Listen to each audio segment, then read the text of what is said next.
ఉద్యానాన్ని speed పెంచుతున్నారా? ప్రస్తుతం ఉద్యానం kidney సమస్యపై focus పెట్టిన పవన్ కళ్యాణ్ తరువాతి స్టెప్ ఏంటి?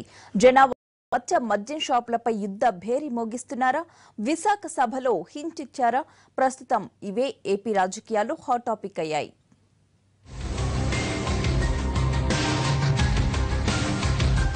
పవన్ కళ్యాణ్ ఎందుకు ఉద్యానం ఉద్యమం మొదలుపెట్టారు? దీని వెనుక ఆయన ఉద్దేశం ఏంటి? పవన్ భవిష్యత్ కార్యాచరణ ఎలా ఉండబోతోంది? ఉద్యాన సమస్యపై అధ్యయనం చేసిన నిపుణుల బృందంతో పరిస్థితిని సమీక్షించిన తర్వాత పవన్ కళ్యాణ్ ఏం చేయబోతున్నారు? గతంలో ఫ్లోరోసిస్ సమస్యపై పోరాడాలనుకున్న పవన్ ని అడ్డుకున్నదెవరు? ఇప్పుడు అలాంటి సమస్య ఉత్పన్నం కాకుండా ఆయన ఎలాంటి మార్గాన్ని ఎంచుకున్నారు? ఈ సమాధానం ఇచ్చారు పవర్ స్టార్. నాకు దీనికి ముందుగా చెప్పదలుచుకుంది, ఈ ఉద్యానం ఇవన్నీ నేను కదలడానికి ముఖ్య కారణం, doing one of my films call తమ్ముడు. When it ran successfully, just we wanted to celebrate a function there. But instead of celebrating a function, I told my team to address any social issue or something, can we divert those funds to that particular issue? We found out about Nalgonda fluorosis. A lot of people and a lot of young kids, women of all ages, people of all ages were suffering. So when we tried to do that with my team, the local political groups didn't let it happen. It gave me a deep pain.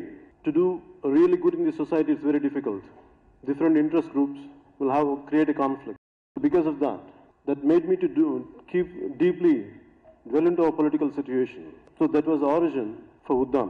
Pawan Kalyan తేల్చి చెప్పేశారు ఉద్యానం సమస్య తనకెంత ప్రాధాన్యమో. పేరు కోసం, party కోసం, రాజకీయం కోసం కాదు, మానవత్వం కోసం తన పోరాటం కొనసాగుతుందని స్పష్టం చేశారు పవన్ కళ్యాణ్. మానవత్వానికి, రాజకీయానికి ముడిపెట్టద్దంటూ పార్టీలకు తన స్టైల్లో కౌంటర్ ఇచ్చారు. ప్రాంతీయత భావం కోసం పోరాటం చేసిన మనుషులు ఉన్నారు, కులం కోసం పోరాటం చేసే మనుషులు ఉన్నారు, జాతి కోసం పోరాటం చేసే మనుషులు ఉన్నారు. కానీ మానవత్వం అక్కడ మంట కలుస్తుంటే పోరాటం చేసే మనుషులు లేరు, సంఘటితమైన శక్తి లేదు. అది నాకు బాధ. నేను ప్రతిసారి కులానికి, మతానికి, ప్రాంతాలకి, జాతికి అతీతంగా ఎందుకు మాట్లాడుతున్నా? మానవత్వమే మొదటిది. మానవత్వం లేకుండా ముందు మనుగడికి సాధించలేము. అందుకని మానవత్వంతో ఇక్కడ దాకా మీరు ముందుకు వచ్చిన ప్రతి ఒక్కరికి, including doctor Joseph, Dr. Sabisetti, and they moved because they are somewhere deep down. The humanity moves us, no matter from where we come from, away from the continents. I think it's humanity which brought us together. ఉద్యానం ఉద్యమానికి తానొక్కడే పునాది కాదన్నారు పవన్ కళ్యాణ్. ఎందరో పెద్దలు, నిపుణులు ఈ యజ్ఞంలో భాగస్వాములని చెప్పారు. సమస్య తీవ్రతను పాలకుల దృష్టికి తీసుకెళ్తానని చెప్పారు పవన్. ఇది పార్టీలకు అతీతంగా చేస్తున్న పోరాటమన్నారు. నేను చేయగలిగేది అట్లీస్ట్ ఎంతవరకు సాధ్యమో దీని పరిష్కారం చూడగలం, అంత పరిష్కారం చేయాలి. దీన్ని ప్రభుత్వం దృష్టికి తీసుకెళ్లాలి. ఒకవేళ ప్రభుత్వం దీనికి స్పందించిన పక్షంలో అది నేను ఎవరి తరపున ఉన్నానో నేను చెప్పగలను. కాకపోతే అక్కడ దాకా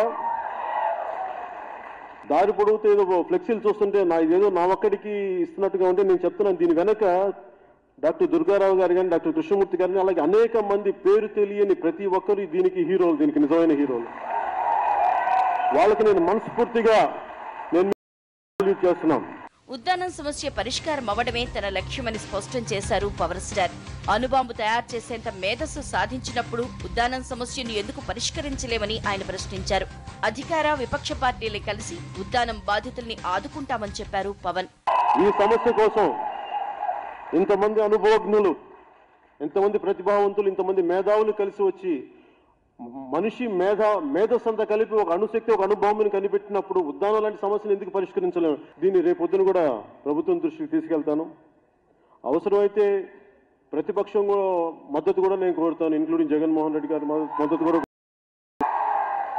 ఎందుకంటే నాకు ప్రజలకి అక్కడ మంచి జరుగుతుంది అనుకున్నప్పుడు నేను ఎవరి కోసమైనా సరే నేను ఎవరి మద్దతుని కోరడానికి నేను సిద్ధంగా ఉన్నాను. పవన్ నెక్స్ట్ స్టెప్ ఏంటి? జనావాసాల మధ్య ఉన్న మద్యం షాపులపై ఉద్యమమేనా?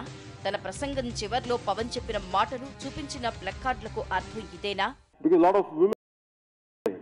వాళ్ళు అడిగిన ఏంటంటే, నా చేతికి ఒక కార్డు ఇచ్చారు, ఇది నువ్వు వెళ్ళి ఈ మీటింగ్లో చెప్పకపోతే మా ద్రోహం చేసినోడు అవుతుంటే, నేను మా అక్క చెల్లెలకి భయపడి, దారిలో అక్క చెల్లెలకి భయపడి నేను వాళ్ళు ఇచ్చింది తీసుకొచ్చాను. ఇది ప్రభుత్వం దృష్టికి, మీ అందరి దృష్టికి, దీనికి సంబంధం లేకపోయినా కానీ నేను తీగ తప్పట్లేదు. సో ఇది దయచేసి